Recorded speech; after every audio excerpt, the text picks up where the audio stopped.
Hi hello ನಮಸ್ತೆ, welcome back to my ಸುಮ್ಮ life style and make over YouTube ಚಾನಲ್ಗೆ. So ಇವತ್ತಿನ ಒಂದು ಸ್ಪೆಷಲ್ಲಾಗಿ ನಾನು ಮೊಟ್ಟೆ ಸಾಂಬಾರನ್ನ ನನ್ನ ಒಂದು ಸ್ಟೈಲಲ್ಲಿ ನಾನು ಯಾವ ರೀತಿ ಮಾಡೋದು ಅಂಥೇಳಿ ತಿಳಿಸ್ಕೊಡ್ತೀನಿ. ಸೊ ತುಂಬಾ ಎಕ್ಸ್ಟ್ರಾಡಿನರಿ ಆಗಿರೋಂಥ ಟೇಸ್ಟ್ ಕೊಡುತ್ತೆ. ಈ ಥರ ನೀವು ಕೂಡ ಒಮ್ಮೆ ಮಾಡಿ ನೋಡಿ ಮನೇಲಿ. ಸೊ ಮೊಟ್ಟೆ ಸಾಂಬಾರು ತುಂಬಾ ಇಷ್ಟಪಡ್ತೀರ ನೀವು. ಇದೇ ಥರನೇ ನೆಕ್ಸ್ಟ್ ಟೈಮ್ ಕೂಡ ನೀವು ಕೂಡ ಹಾಗೇ ಮಾಡಿಕೊಂಡು ತಿಂತೀರ. ಸೊ ಹಾಗಿರುತ್ತೆ. ಸೊ ಹಾಗೆಯೇ ವೀಡಿಯೋಸ್ ನೋಡ್ತಿರೋರೆಲ್ಲರೂ ಈಗಲೇ ಹೋಗಿ ನನ್ನ ಚಾನಲ್ಗೆ ಸಬ್ಸ್ಕ್ರೈಬ್ ಮಾಡ್ಕೊಳ್ಳಿ ಪ್ಲೀಸ್. ಒಂದು ಲೈಕ್ ಕೊಡಿ. ಹಾಗೆಯೇ ಸ್ಟಾರ್ಟ್ ಮಾಡೋಣ ಬನ್ನಿ. ಮೊದಲಿಗೆ ಒಂದು 12 ಮೊಟ್ಟೆ ತೊಗೊಳ್ಳಿ. ಸೊ 12 ಅಂದರೆ 12 ತೊಗೊಳ್ಳಿ ಅಂತಿಲ್ಲ, ನಾನು 12 ತೊಗೊಂಡಿದ್ದೀನಿ ಅಷ್ಟೇ. ಒಂದು 2 3 ಎಷ್ಟಾದರೂ ತೊಗೊಳ್ಳಿ.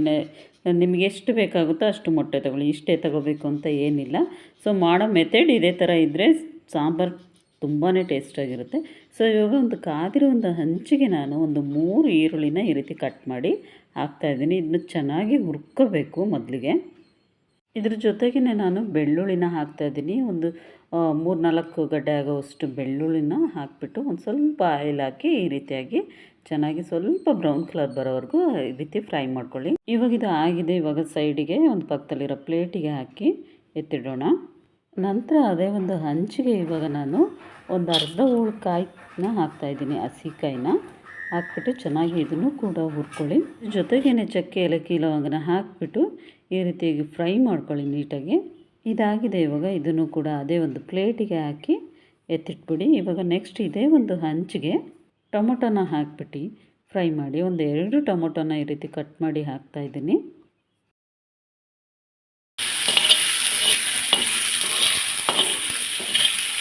ಟೊಮೊಟೊ ಈ ರೀತಿ ಸಾಫ್ಟ್ ಆದಮೇಲೆ ಇದನ್ನು ಕೂಡ ಆ ಪ್ಲೇಟಿಗೆ ತೆಗೀರಿ. ನೆಕ್ಸ್ಟ್ ಇವಾಗ ಒಂದು ಮಿಕ್ಸಿ ಜಾರಿಗೆ ಹುರಿದಿಟ್ಟಿರೋವಂಥದ್ದೆಲ್ಲದ ಪದಾರ್ಥನ ನಾನು ಇದಕ್ಕೆ ಹಾಕಿಬಿಟ್ಟು ಜೊತೆಗೆ ಒಂದು 7-8 ಹಸಿ ಶುಂಠಿ ಪೀಸ್ಗಳನ್ನ ನಾನು ಈ ರೀತಿಯಾಗಿ ಹಾಕಿ ನೆಕ್ಸ್ಟ್ ಒಂದು ಅಚ್ಕಾರದ ಪುಡಿನ ಇದಕ್ಕೆ ಒಂದು 2.5 ಸ್ಪೂನ್ ಆಗುವಷ್ಟು ಹಾಕಿ ನೆಕ್ಸ್ಟ್ ಇದಕ್ಕೆ 1.5 ಸ್ಪೂನ್ ಆಗುವಷ್ಟು ಗರಂ ಮಸಾಲ ಪೌಡರ್ನು ಕೂಡ ಇದಕ್ಕೆ ಹಾಕ್ಕೊಳ್ಳಿ. ನೆಕ್ಸ್ಟ್ ಇದ್ರ ಜೊತೆಗೇ 1 ಸ್ಪೂನ್ ಆಗುವಷ್ಟು ಧನಿಯಾ ಪೌಡರ್ನು ಕೂಡ ಇದಕ್ಕೆ ಹಾಕ್ಕೊಳ್ಳಿ. ನೆಕ್ಸ್ಟ್ 1 ಹಿಡಿ ಆಗುವಷ್ಟು ಕೊತ್ತಂಬರಿ ಸೊಪ್ಪನ್ನ ಹಾಕಿಬಿಟ್ಟು ಫೈನಾಗಿ ಗ್ರೈಂಡ್ ಮಾಡೋಣ ಇವಾಗ. ನೆಕ್ಸ್ಟ್ ಈ ಕಡೆ ಇವಾಗ ನಾನು ಒಂದು ನಾನ್ ಸ್ಟಿಕ್ ಆಗಿರೋಂತಹ ಪಾತ್ರೆನ ತೊಗೊಂಡಿದ್ದೀನಿ. ಅದಕ್ಕೆ ಕುಕ್ಕಿಂಗ್ ಆಯಿಲ್ ಎಷ್ಟು ಬೇಕಷ್ಟು ನೀವು ಸಾಂಬಾರು ಮಾಡ್ಕೊತಿರಲ್ಲ ಎಷ್ಟಾಗುತ್ತೋ ಅಷ್ಟು ನೋಡಿಕೊಂಡು ಕುಕ್ಕಿಂಗ್ ಆಯಿಲ್ನ ಹಾಕಿಬಿಟ್ಟು ಒಂದು ಹಸಿಮೆಣಸಿಕಾಯಿ ಮತ್ತು ಒಂದು ಕಟ್ ಮಾಡಿರೋಂಥ ಈರುಳ್ಳಿನ ಈ ರೀತಿಯಾಗಿ ಫ್ರೈ ಮಾಡ್ಕೊಳ್ಳಿ. ಸೊ ಇದಾದಮೇಲೆ ಈ ಕಡೆ ಮಸಾಲೆ ಕೂಡ ರೆಡಿಯಾಗಿದೆ ಅಲ್ವಾ. ಸೊ ಈಗ ರೆಡಿಯಾಗಿರೋ ಮಸಾಲೆನ ಇದಕ್ಕೆ ಸೇರಿಸಿ ಇಲ್ಲೇ ಸ್ವಲ್ಪ ನೀರನ್ನ ಹಾಕಿಬಿಡಿ. ಸೊ ನೀವು ತಿಕ್ನೆಸ್ ನೋಡಿಕೊಂಡು ನೀರನ್ನ ಹಾಕ್ಕೊಳ್ಳಿ. ಸೊ ಯಾಕೆಂತ ಹೇಳಿದ್ರೆ ಕೆಲವರು ತೆಳುವಾಗಿರೋಂಥ ಸಾಂಬಾರನ್ನ ಇಷ್ಟಪಡ್ತಾರೆ, ಇನ್ನು ಕೆಲವರು ಗಟ್ಟಿ ಸಾಂಬಾರನ್ನ ಇಷ್ಟಪಡ್ತಾರೆ. ಹಾಗಾಗಿ ನೀರನ್ನ ನೋಡಿಕೊಂಡು ನಿಮಗೆ ಯಾವ ರೀತಿಯಾಗಿ ಹದ ಬೇಕು ಅಂತೇಳಿ ನೋಡಿಕೊಂಡು ಮಿಕ್ಸ್ ಮಾಡ್ಕೊಳ್ಳಿ. ಹಾಗೆಯೇ ಇದ್ರ ಜೊತೆಗೆ ನಾನು ಸ್ವಲ್ಪ ಕಲ್ಲುಪ್ಪನ್ನ ಸೇರಿಸ್ಬಿಟ್ಟು ಮಿಕ್ಸ್ ಮಾಡ್ತಾಯಿದ್ದೀನಿ.